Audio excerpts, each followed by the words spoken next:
during our argument, my girlfriend announced, "My ex is coming to our housewarming. Be cool and mature, or we're done."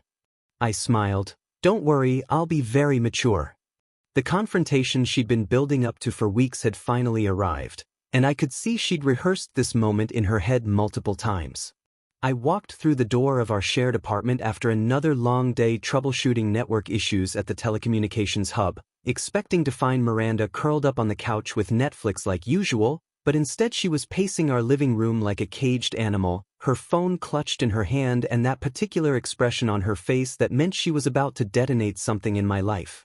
"We need to talk," she announced, and I set down my keys knowing this wasn't going to be one of our normal discussions about weekend plans or whose turn it was to do laundry. "I invited Dante to our housewarming party next Saturday," she said, watching my face carefully for the explosion she obviously expected, "and before you start freaking out, I need you to understand that this is happening whether you like it or not." I studied her face, noting the defensive tilt of her chin and the way her fingers were already moving across her phone screen, probably ready to call backup if this conversation went sideways. Dante was her ex-boyfriend from college, the one she'd dated for 2 years before they mutually decided to break up when she moved here for her marketing job, though I'd always suspected there were unresolved feelings floating around that situation like debris from a shipwreck. "Okay," I said simply, hanging my jacket on the back of our dining room chair and walking to the kitchen to grab a beer, which clearly wasn't the reaction she'd anticipated based on how her mouth fell open slightly. "That's it? Just okay?" she pressed, following me and positioning herself between me and the refrigerator like she was guarding territory. "You're not going to throw some jealous tantrum about me inviting my ex to our party?" I cracked open the beer and took a slow sip, buying myself time to think while she stood there practically vibrating with nervous energy. "Miranda, you obviously want him there for some reason, and you've made it clear this isn't really a discussion, so what's the point of me getting upset about it?" She blinked several times, clearly thrown off her script, then rallied with renewed determination. "I just need to know you're going to be mature about this, Cole. No weird passive-aggressive comments, no territorial marking behavior, no making things awkward for everyone else." The way she said it made me realize this wasn't just about inviting an ex to a party. This was some kind of test she'd constructed in her mind, probably involving scenarios where I'd embarrass myself with jealousy while she played the role of the sophisticated woman caught between two men. "Don't worry," I said, setting my beer down and looking directly into her eyes. "I'll be very mature about the whole thing. In fact, why don't you invite some more of your friends too? Make sure Dante feels really welcome." Her face lit up like I just handed her a winning lottery ticket, and she immediately started typing on her phone, probably texting her sister or best friend about how well her manipulation was working. "See? This is what I'm talking about. You're being so cool about this, way more secure than most guys would be." While she celebrated her perceived victory by FaceTiming with her friend Ashley to discuss party planning details, I quietly walked to our bedroom and began the methodical process of moving my important documents from our shared filing system to a small backpack: birth certificate, passport, insurance papers, the title to my truck, everything I'd need if I suddenly had to prove my existence to the world. I could hear her in the living room, voice animated with excitement as she described how mature and confident I was being about the Dante situation, completely oblivious to the fact that I was dismantling my presence in our shared life one document at a time. When she finally hung up the call, I was back in the kitchen organizing my tool collection, separating my expensive electronics testing equipment from the household items we'd bought together. "What are you doing?" she asked, noticing my systematic approach to the tackle box where I kept my specialized work tools. "Just getting organized," I said truthfully. "Want to make sure I know where everything is."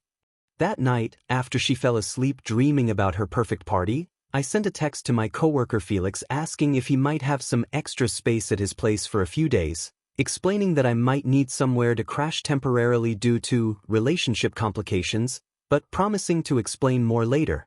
His response came back within minutes. "Doors always open, man. Spare bedroom's yours whenever you need it."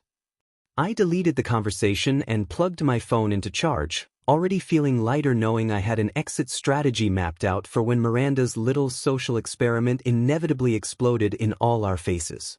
I woke up Monday morning to find Miranda already dressed and applying makeup at our bathroom mirror, humming some pop song under her breath with the kind of cheerful energy that meant she was planning something she thought would benefit her significantly. "I'm going shopping for party supplies after work today," she announced, not bothering to look at me as she applied mascara with surgical precision, "and I need to make sure we have enough wine and appetizers for everyone, especially since Dante has sophisticated taste." The way she said his name with that little smile made my coffee taste bitter, but I just nodded and grabbed my work badge from the dresser where I'd laid it out the night before. "Sounds good. I'll probably be working late anyway. We've got some network upgrades that need to happen after hours." At the telecommunications hub, I went through my morning routine of checking system diagnostics and responding to service tickets, but during my lunch break I made 3 very important stops that would change everything about my living situation within the next few days. First, I drove to our bank and explained to the representative that I needed to separate my finances from a joint account, transferring my portion of next month's rent payment as a final gesture before opening a new checking account at a completely different institution across town. "Any particular reason for the change?" the banker asked politely, and I simply explained that my living arrangements were about to shift dramatically and I wanted to ensure clean financial boundaries moving forward. The second stop was at a storage facility about 15 minutes from my workplace, where I rented a small climate-controlled unit and received 2 keys and a security code that would allow me to access my belongings whenever I needed them. "How long do you think you'll need the space?" the facility manager asked, and I told him I'd start with a month-to-month arrangement since my timeline was still developing. The third and most crucial stop was back at our apartment building, where I spent 45 minutes carefully moving my most valuable possessions, my gaming setup, my collection of vintage electronics, my expensive work tools, and the few pieces of furniture that had belonged to my grandfather, into my truck and then into the storage unit where they'd be safe from whatever emotional hurricane was about to tear through my living situation. I made sure to arrange everything so that Miranda wouldn't notice the missing items immediately, spacing out the remaining furniture and electronics to fill the gaps where my stuff used to be positioned. When I returned to work, Felix stopped by my desk with a concerned expression and asked if everything was okay since I'd seemed distracted during our morning team meeting. "Just preparing for some major life changes," I told him honestly, "but I'll fill you in on the details soon." Meanwhile, Miranda was apparently having the time of her life, based on the constant stream of photos she was posting on social media showing her shopping cart full of expensive party supplies, designer appetizer ingredients, and what looked like a new dress she'd bought specifically for Saturday night. Her captions were all about hosting the perfect gathering and bringing people together, but I could read between the lines and see this was really about orchestrating some kind of dramatic social situation where she'd be the center of attention while 2 men competed for her favor. That evening, she came home with bags from 3 different stores and immediately started reorganizing our kitchen to accommodate all the fancy foods she'd purchased, chattering excitedly about her plans for Saturday while I sat at our dining room table working on some technical documentation for a client project. "I called my sister and told her how amazing you're being about Dante coming to the party," she said, pulling expensive cheeses and imported crackers from shopping bags, and she said she's never heard of a guy being so secure and confident about meeting his girlfriend's ex. I made appropriate agreeing sounds while mentally calculating how many more of my personal belongings I could move to storage before Saturday without arousing suspicion. "Ashley's bringing her new boyfriend, and I think Dante mentioned he might bring a date too, so it's going to be this really sophisticated adult gathering where everyone's mature and evolved." The irony of her describing this manipulation fest as mature and evolved wasn't lost on me, but I just nodded and told her it sounded like she had everything under control, which seemed to make her practically glow with self-satisfaction.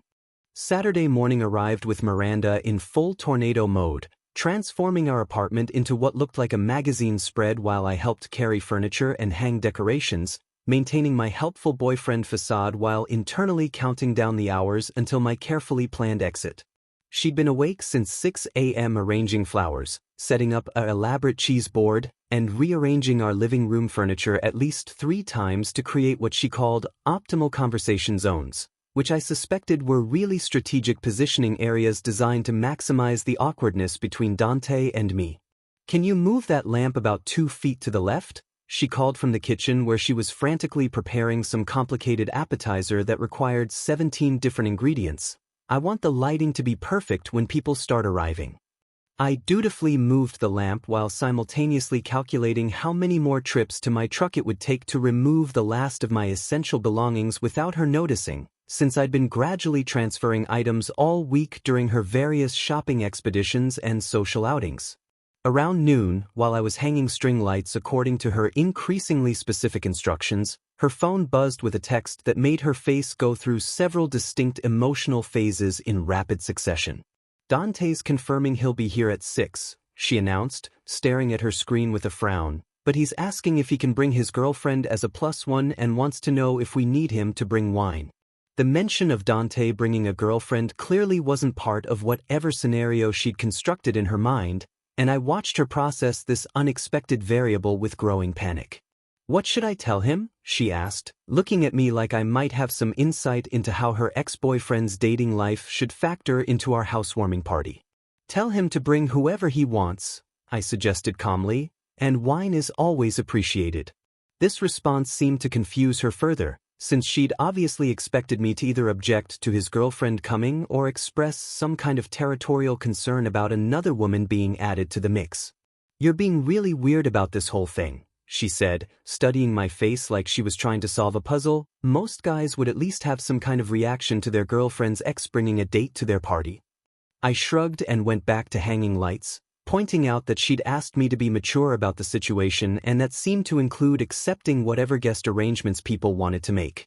The afternoon progressed with Miranda becoming increasingly agitated as she realized her carefully orchestrated drama wasn't unfolding according to plan, while I used her shower time to make my final trip to the truck with a duffel bag containing my remaining clothes, toiletries, and the few sentimental items I couldn't bear to leave behind. When I returned from loading the truck, I placed my apartment key and a brief note on the kitchen counter next to the coffee maker where she'd be sure to find them, then went back to helping with party preparations like nothing had changed. The note was simple and direct. "Miranda, I've decided to give you exactly what you wanted, a chance to host Dante without any interference from me. The rent is paid through next month. Take care of yourself." By 5 o'clock, our apartment looked like something from a home decorating show, complete with ambient lighting, perfectly arranged food displays, and a playlist of sophisticated background music that Miranda had spent hours curating to create the right atmosphere for her social experiment. "Everything looks amazing," I told her honestly, because it really did look impressive even if the whole situation was built on manipulation and game playing. "You've put together a really nice party." She beamed at the compliment, finally relaxing slightly now that all the preparation work was finished and she could focus on playing whatever role she'd assigned herself in tonight's performance.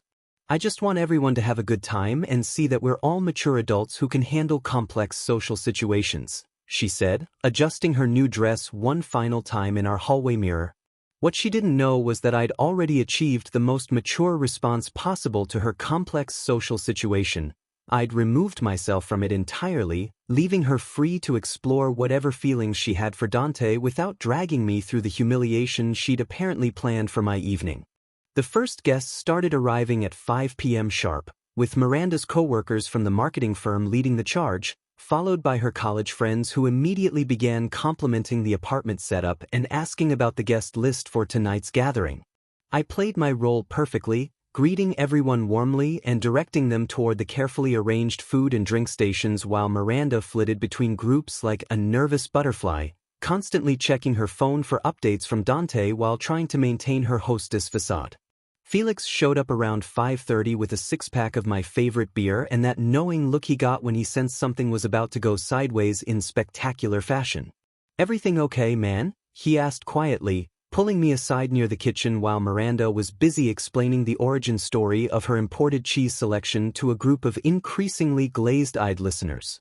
"Tonight's going to be educational for everyone involved," I told him cryptically, accepting one of the beers he offered and taking a long sip while watching Miranda dart anxious glances toward the front door every few minutes. Felix raised his eyebrows but didn't push for details, instead asking if I needed him to stick around for moral support or if I had everything under control. "Just keep your phone ready," I suggested. "You might want to document what happens next." My friend Mason arrived shortly after with his girlfriend Rebecca, both of them immediately picking up on the strange energy in the room and the way Miranda kept mentioning someone named Dante who was apparently running late but would definitely be there soon. "Who's Dante?" Rebecca asked innocently, which caused Miranda to launch into an overly detailed explanation about how he was her ex-boyfriend from college, but they were all adults here and modern relationships were built on trust and maturity. Mason caught my eye from across the room and mouthed, "What the hell?" But I just shrugged and gestured toward the appetizer table, indicating he should just enjoy the show. The tension in the room was becoming palpable as more guests arrived and Miranda's nervous energy started affecting everyone else, with conversations becoming stilted and people clustering into small groups to whisper about why the hostess seemed so anxious about some mystery guest who hadn't appeared yet. "She keeps talking about this ex-boyfriend like he's some kind of celebrity," I heard one of her co-workers murmur to another, "and her actual boyfriend seems way too calm about the whole situation." Around 6 o'clock, Miranda's phone buzzed with what was obviously the text she'd been waiting for, and she practically sprinted to the bathroom to check her appearance one final time before Dante's arrival. When she emerged, she positioned herself strategically near the front door while trying to look casual, which was about as convincing as a cat pretending it hadn't been planning to knock something off a table. "He should be here any minute," she announced to the room with forced brightness. "I can't wait for everyone to meet him." The party guests exchanged more glances and continued their conversations, but I could feel the anticipation building as people realized they were about to witness whatever drama Miranda had been setting up all evening. Felix appeared at my elbow again, this time with his phone discreetly positioned to record whatever was about to unfold. "This feels like we're about to watch a car crash in slow motion," he whispered, and I nodded while finishing my beer and setting the empty bottle on the counter with deliberate finality. "More like watching someone realize they've been playing a game where they didn't understand the rules," I corrected, straightening my jacket and preparing for the moment that would end this charade permanently. At exactly 6:15 p.m., the doorbell rang with the distinctive double chime that meant our building's main entrance had buzzed someone up, and I watched Miranda's face transform from nervous anticipation to pure panic as she realized the moment she'd been orchestrating for weeks was finally here. She rushed toward the door, but I smoothly intercepted her path and placed my hand on the doorknob first, giving her a calm smile that probably looked supportive but was actually my final courtesy before detonating her entire social experiment. "Let me get that," I said pleasantly, and opened the door to reveal a tall, well-dressed man holding a bottle of expensive wine with an attractive brunette woman beside him, both of them wearing the slightly uncertain expressions of people who weren't entirely sure what kind of party they'd just arrived at. "You must be Dante," I said warmly, extending my hand for a firm handshake while noting how his eyes immediately went to Miranda behind me, clearly trying to assess the dynamic he'd just walked into. "I'm Cole, Miranda's boyfriend." Well, ex-boyfriend as of right now, actually. The change in the room's atmosphere was instantaneous and dramatic, like someone had suddenly turned off all the background music and sucked the oxygen out of the air, with every conversation stopping mid-sentence as party guests turned to stare at our little group by the door. "Everyone," I announced to the now silent room, raising my voice just enough to ensure every person could hear me clearly, "I'd like you to meet Dante and his girlfriend. They're here to take over hosting duties because Miranda and I just broke up, and I'm moving out permanently right now." The wine bottle in Dante's hand seemed to become incredibly heavy as he stared at me in complete bewilderment, while his girlfriend took a small step backward and whispered something that sounded like, "Maybe we should leave," under her breath. Miranda stood frozen in the doorway, her mouth opening and closing like she was trying to speak but couldn't find any words that would make sense of what was happening to her carefully planned evening. "Wait, what?" Dante finally managed, looking back and forth between Miranda and me while clearly trying to process how he'd somehow become the centerpiece of a breakup he hadn't seen coming. "Miranda, you didn't tell me you were having relationship problems." I grabbed my jacket from the coat rack near the door and slipped it on with deliberate calm, enjoying the way Miranda's face had gone completely white as she realized her manipulation had backfired in the most spectacular way possible. "No relationship problems," I corrected cheerfully, "just a girlfriend who thought it would be fun to use her ex-boyfriend to make me jealous, except I decided to skip the jealousy part and go straight to the freedom part." The party guests were now actively staring, some of them pulling out their phones to either record the situation or alert others to the drama unfolding in real time, while Miranda finally found her voice and started making desperate stuttering sounds. "Cole, wait, this isn't what I wanted, this is all wrong, you can't just leave like this," she pleaded, reaching toward me with shaking hands while Dante and his girlfriend exchanged meaningful looks that suggested they were calculating the fastest possible exit strategy. "Actually, this is exactly what you wanted," I replied, stepping toward the door while Dante automatically moved aside to give me clear passage. "You wanted Dante here, you wanted drama, you wanted to see if you could make me fight for you. Well, congratulations, you got your answer." I paused in the doorway and looked back at the room full of stunned guests, many of whom were already gathering their purses and jackets in preparation for the awkward exodus that was clearly about to begin. "Thanks for coming, everyone.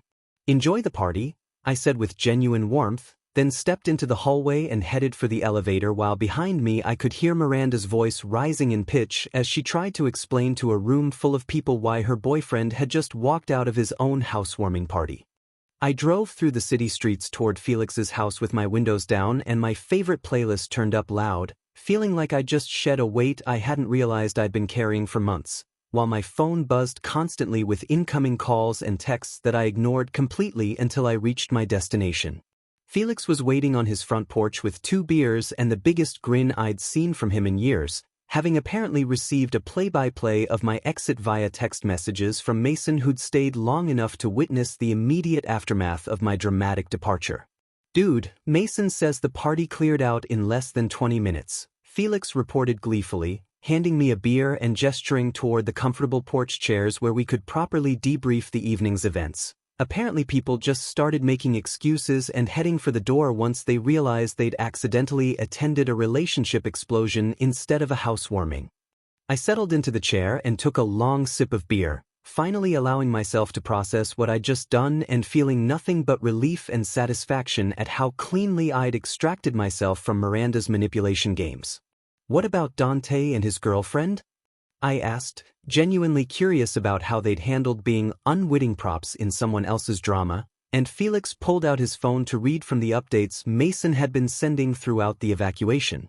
"They left right after you did, but not before Dante apparently cornered Miranda and asked her what the hell she thought she was doing using him to mess with her relationship," Felix read with obvious enjoyment. His girlfriend was reportedly mortified and kept apologizing to random guests like she was personally responsible for the whole situation. The mental image of Dante's poor girlfriend trying to apologize her way out of Miranda's social disaster made me laugh harder than I had in weeks, and I realized that removing myself from the equation had actually saved everyone else from having to endure whatever awkward evening Miranda had originally planned. "Mason also says Miranda tried to convince people to stay by claiming you were just having a momentary breakdown and would probably come back once you cooled off," Felix continued, scrolling through more messages, but apparently nobody was buying it, especially after her friend Ashley asked why she'd invited her ex-boyfriend to the party in the first place. My phone had been buzzing almost non-stop since I'd arrived at Felix's place, and when I finally looked at the screen I found 17 missed calls and 43 text messages from Miranda, ranging from angry demands that I return immediately to desperate pleas for forgiveness to confused questions about whether this was all some kind of elaborate joke. "She's been calling you a lot," Felix observed, noting how my phone lit up every few minutes with another incoming call that I promptly declined. "Want to block her number, or are you planning to let her suffer for a while?" I considered the question while reading through some of her messages, which had evolved from, "This is ridiculous, come back right now," to, "Please don't do this, we can work it out," to, "I never meant for this to happen, I just wanted to see if you cared enough to fight for me." The desperation in her increasingly frantic texts was almost sad, but I felt no obligation to ease her anxiety since she'd created this entire situation as some kind of test of my devotion that had backfired spectacularly. "I think I'll let her figure out on her own that actions have consequences," I decided, setting my phone to silent and putting it face down on the porch table. Besides, she got exactly what she said she wanted, a mature response to her bringing her ex to our party. Felix raised his beer in a mock toast and declared it the most legendary breakup exit he'd ever witnessed, offering me his spare bedroom for as long as I needed it and suggesting we order pizza to celebrate my newfound freedom from relationship drama. 3 weeks later, I was sitting in my new studio apartment downtown, a compact but well-lit space within walking distance of my job, reading a technical manual while enjoying a beer and the kind of peaceful silence that comes from not having to worry about someone else's emotional manipulation games. The apartment hunt had been surprisingly easy once I'd focused on what I actually needed rather than what would impress someone else, and my landlord had even complimented me on being the most organized tenant application he'd seen in months. Work had become significantly more enjoyable now that I wasn't constantly distracted by relationship drama, and my supervisor had noticed the improvement in my focus and performance, ultimately offering me a promotion to senior network specialist with a 15% salary increase that made my new independent lifestyle completely sustainable. Felix had helped me move my belongings from storage into the new place, commenting on how much happier I seemed now that I wasn't walking on eggshells around someone who treated relationships like strategic competitions designed to boost her ego. Miranda had apparently moved back in with her parents after discovering she couldn't afford the rent on our old apartment without my financial contribution, and according to Mason, who'd heard it from his girlfriend Rebecca, who'd heard it from Miranda's coworker Ashley, the whole situation had been humiliating for her since she'd had to admit to her family that her mature, sophisticated relationship had imploded due to her own poor judgment. "She's been asking about you," Rebecca had mentioned when I'd run into her and Mason at a coffee shop near my new apartment. "Ashley says she keeps wondering if you'd be willing to talk things through now that she's learned her lesson." I'd politely explained that some bridges were meant to stay burned, especially when someone had lit the match themselves by prioritizing drama over genuine connection, and that I wasn't interested in revisiting a relationship with someone who demonstrated such a fundamental misunderstanding of how partnerships actually work. "Good for you," Rebecca had responded approvingly. "She put you through a lot of unnecessary stress for what sounds like no good reason except her own entertainment." The most satisfying part wasn't the vindication or even Miranda's apparent regret, but rather the simple peace of living according to my own priorities without having to constantly manage someone else's insecurities and attention-seeking behaviors. That evening, as I relaxed in my comfortable new space with a book about network security protocols and a craft beer from the brewery down the street, I reflected on how choosing self-respect over comfort had led me to exactly where I belonged, in a life built on authentic choices rather than elaborate games designed to test people's devotion through manufactured crisis situations.